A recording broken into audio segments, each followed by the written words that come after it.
Katt Williams claims that Bernie Mac was afraid in addition to being humorous. Bernie supposedly understood too much about the industry's shadowy side, covert practices, silent transactions, and what happens to individuals who speak out, which is why many laughed. I ain't leaving nobody nothing. I got my wheel all done. I got it on tape and everything. Man, everything good you on tape? I'm not here now. And the names he was most afraid of, Diddy and Davis, Clive. Bernie wanted to reveal everything, but he was aware of the harsh consequences for those who attempted, Katt suggests. After Bernie left, them same three guys I'm telling you about, the Kings. Yeah. Was his worry a warning or merely paranoia? Let us find out what worried Bernie Mac the most. Let us discuss something that has been rumored for years in the entertainment industry, but that most people are afraid to discuss aloud. The dread that tormented Bernie Mac and the influential people behind it is a terrible chapter that many fans were unaware of, but comedian Katt Williams has never been one to hold back. Consider yourself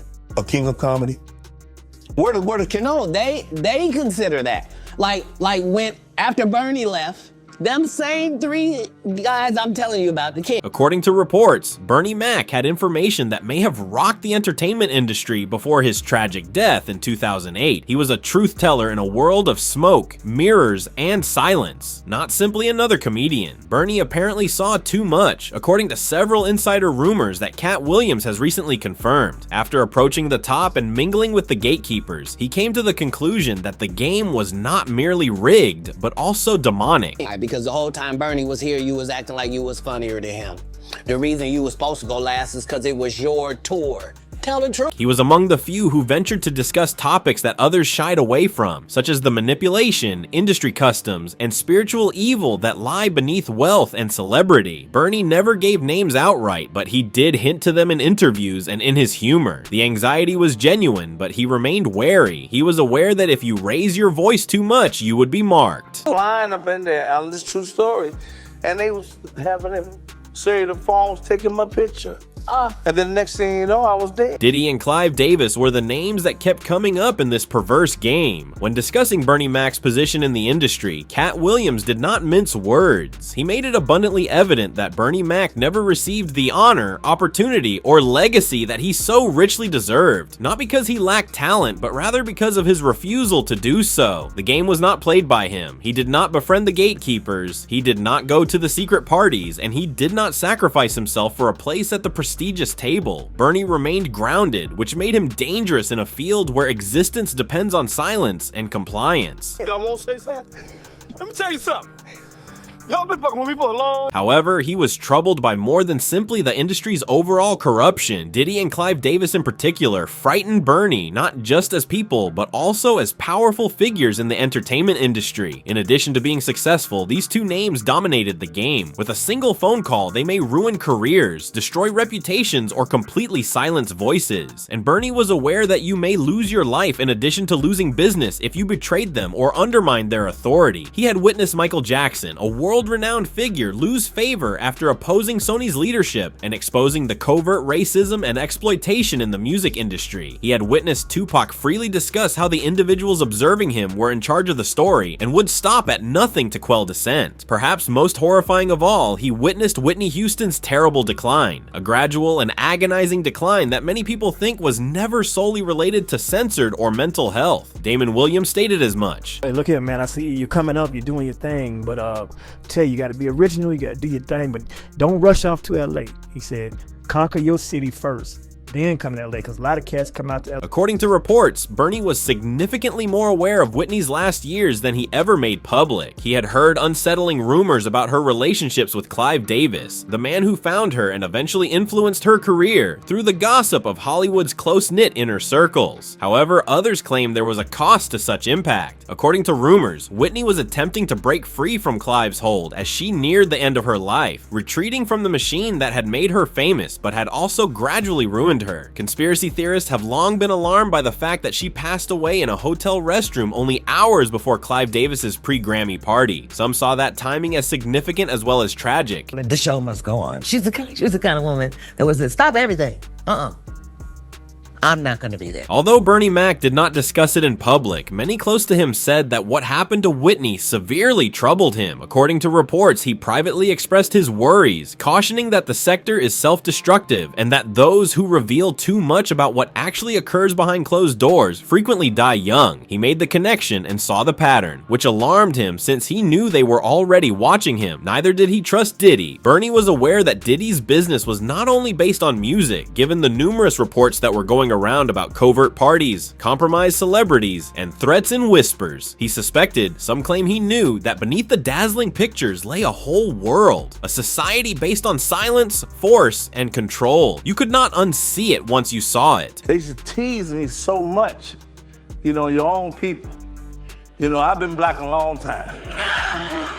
And I got abused by my own people. Bernie Mac had the wisdom of a guy who understood the price of speaking the truth, but the heart of a whistleblower. He walked a tightrope, revealing details in interviews and using humor to convey realities, but never going so far as to name specific people. Not only was he being cautious, but he was afraid. That fear was not psychosis, it was survival. As Katt Williams once said, Bernie understood the rules of the game. He was aware of who was in actual control and what they were prepared to do to keep it that way. The way Bernie Mac talked about the entertainment world changed when his career reached its zenith. On stage, backstage, and occasionally in between lines, he maintained his typical audacious and captivating personality, but his tone darkened. He started making cryptic remarks about the industry he had spent years attempting to understand in interviews and stand-up acts. He referred to it as evil, not merely in joke, but with a seriousness that said he had witnessed something that most people could not fathom. He would occasionally make uncomfortable jokes about how certain famous people do not simply pass away, instead they vanish, are silenced, or fall victim to something far more evil and significant than misfortune or illness. Good afternoon, you on tape? I'm not here now.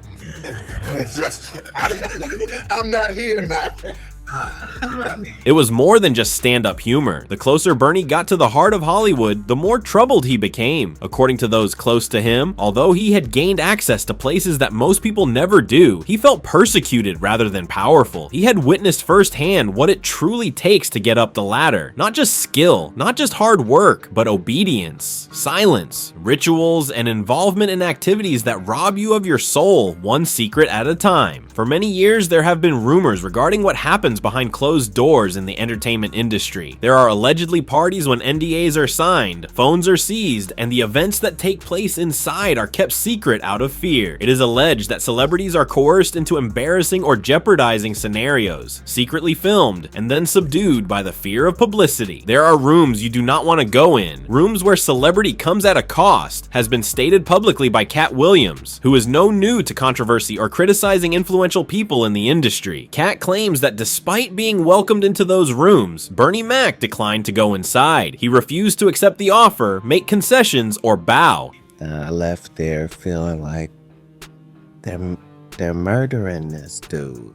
Like he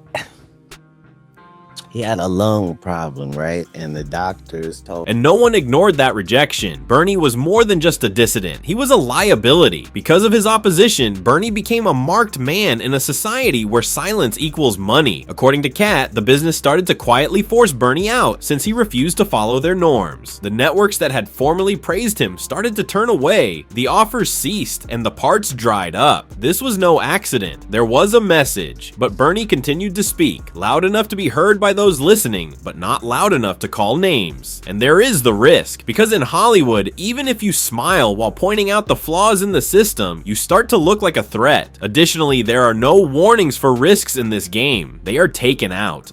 You told me to say what I wanted to say. White folks, I'm just playing.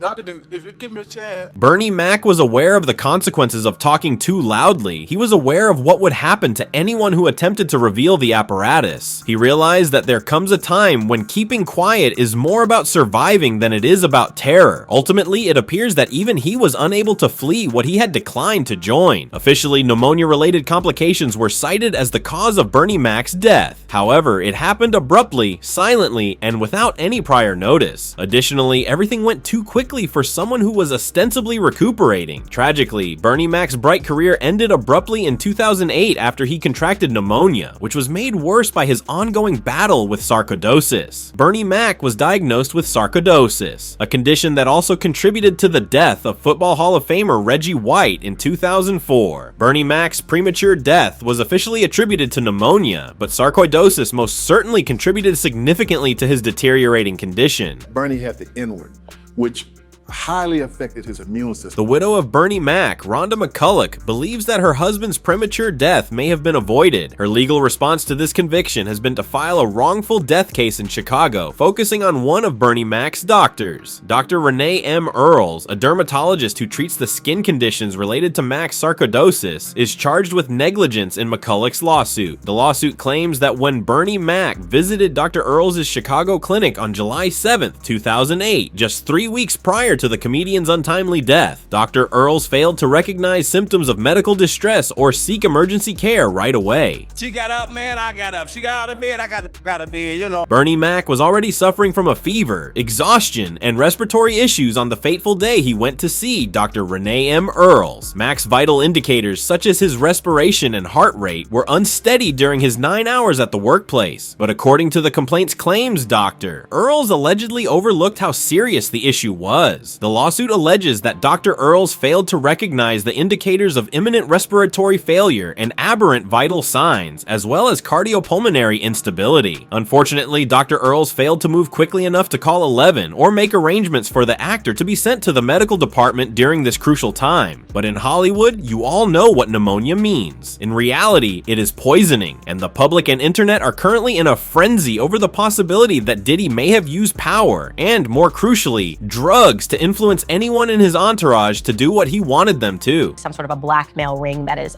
operating throughout Hollywood, and that artists that are producing music are actually being controlled via being induced into at party. Additionally, some poisoning stories are no longer secret. Secrets are the foundation of Hollywood. Furthermore, people who have been around long enough know exactly when to speak up, and more crucially, when to disappear. Poisoning and contracting pneumonia have a shady past in Hollywood. In particular, Diddy appears to use his influence in this way. Startling information regarding Diddy's suspected poisoning of Jamie Foxx is revealed by his former security. Diddy, poisoned him, or he's the reason why he got sick that night. I want to hear that from myself. In an interview with Cam Capone, big homie CC revealed something shocking. He asserted that Diddy was personally responsible for the threat against Jamie Foxx's life. When the interview began, CC was asked how he initially felt about the music mogul's arrest at a hotel in Manhattan. CC did not think twice. His initial notion, he claimed, was vindication. He clarified that he had previously been called a liar for criticizing Diddy, but now that it was all revealed, he felt justified. When the interviewer probed him for information, particularly if he had any inside knowledge of what had been happening behind the scenes prior to the indictment dropping, things really took a turn for the worse a few minutes in. Big homie CC then made an astounding assertion. I am aware that he poisoned Jamie Foxx, and as a result, Jamie Foxx reported him to the FBI. I am aware of the fact. I know he poisoned Jamie Foxx, and Jamie Foxx reported him to the FBI because of it. I know that's a fact. He continued after that. He said that after drinking from bottles at a club, he had been poisoned 3 times. He claimed that he contracted pneumonia 3 times as a result of testing positive for cyanide, which toxicology studies eventually revealed. He was not the only one who was allegedly targeted either. According to CC, he also poisoned his brother and a woman he was bodyguarding at the time. CC's response to the direct question of why Diddy would wish to poison Jamie Foxx was cryptic but eerie. You get called to testify. If you on camera and some of this footage, and you want to make it a little bit easier for yourself, there's ways in this industry people go about doing this. And it was more than just words. Jamie has acknowledged candidly that he was once a bit of a wild card, a free spirit who belonged to elite circles and saw more than others. He attended parties with Diddy and other well-known figures in the industry. But for someone like Diddy, that kind of access, that kind of loose cannon energy might easily be interpreted as a threat. And in that society, threats are not taken lightly, and it does not end there. Ask anyone who lived through the terrible situation of Diddy's long-term companion and mother of 3 of his children, Kim Porter. She reportedly passed away from pneumonia. Rumor has it that this book would reveal some very important information and name some very influential persons. Indeed, it was said that Diddy's name was at the top of that list. Kim Porter was working on a book before she died. Top conspiracy theorists now wonder if Bernie was silenced. Did he intend to share what he learned with the world? Who was the first to reach him? Given how many celebrities unintentionally pass away right before they have a chance to speak, it is not a leap. The elephant in the room should not be disregarded. The name of Clive Davis appears far too frequently in these dubious celebrity tales. Whether it is Whitney Houston, Prince, or accusations of control and manipulation, Clive is frequently depicted as the man behind the scenes, always pulling strings and untouchable. The night before a Grammy party that Clive Davis was hosting, Whitney passed away. Cassie claimed that they went to a S Club in San Bernardino as part of one of those crazy freak-offs that evening. Later, Diddy apparently threw a party at the Playboy Mansion, but Cassie said she didn't stick around. She simply returned home. Diddy and Clive Davis both may have orchestrated Whitney's death. It happened here at 3:43 yesterday afternoon when a member of Houston's entourage located her body inside this hotel.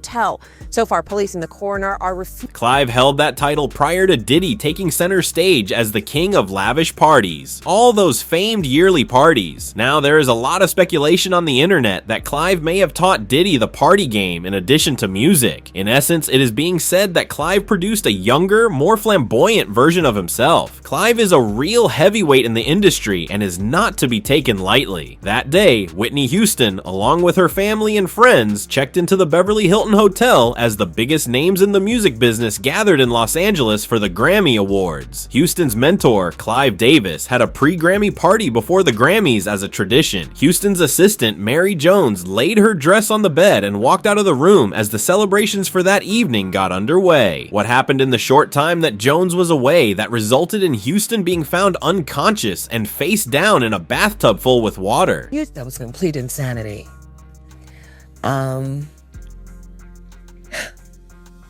And knowing Whitney, I don't believe that she would have. There are now claims that Bernie Mac was aware of Whitney's ordeal. He discussed it in private, but he was afraid to elaborate. Why? It is because no one crosses Clive Davis. Several people, including Katt Williams, have accused Diddy of operating Hollywood like a mafia. Even though Bernie Mac is no longer with us, the mysteries surrounding his passing and his anxieties remain. Was he overly knowledgeable? Was he cut off before he could say anything? Above all, how many others are remaining silent because they dread the same outcome? You are dealing with kingmakers, not just celebrities, when names like Diddy and Clive Davis are involved. And the greatest danger of all in their universe is the truth. That concludes today. I will see you in the upcoming video. Goodbye until then.